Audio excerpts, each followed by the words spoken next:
I want to talk to you today about how to create your own overage surplus list, because a lot of times people have issues finding their overage list or their surplus fund list in their specific county. So I'm going to show you a quick tool, or per se a tip that you can utilize to get your own overage list, and it's so simple.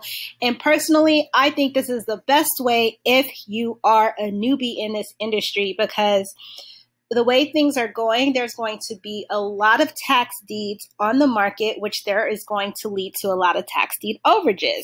So let me get right into it. So this is a tax deed auction list, and this is why I'm saying you could create your own list. So say you don't have 31,000, as you see right here, it shows the estimated minimum bid.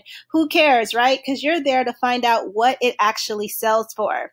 So I would highly suggest, if you're looking to do this in your particular county or close to your home, is to go to the auction if you can.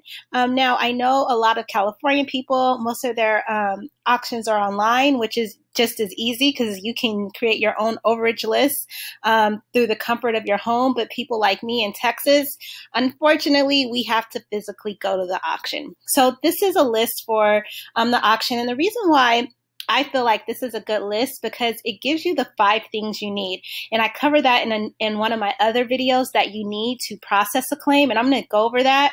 And then I'm going to show you how you're going to create your own list. So there's 5 things you need. First thing you need is the property address, which is right here, 1304 Honeysuckle. You need the parcel lot number and the count number, which is right here. As you guys can see, I have my little cursor right there. And then you need the person's name. And then you need the minimum bid. Guess what? The only thing that you're missing now is what is the amount it sold for. And so basically, let's just say hypothetically, you go to the auction and 1304 Honeysuckle sells for, let's just say, $100,000. You already have all the information here. The only thing you're finding out is what did it sell for.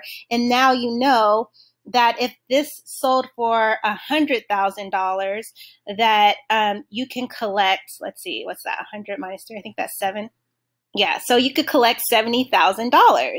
But say this sold for $131,000, then you can collect $100,000. So as you can see, you can take this information, which most all defaulted properties are disclosed and they're all public record. So this is one of the quick and easiest ways that you can create your own overage surplus or excess fund list. I hope this helps. If you do find this informational, please like and subscribe to my channel. I truly appreciate you. Thank you and have a great day.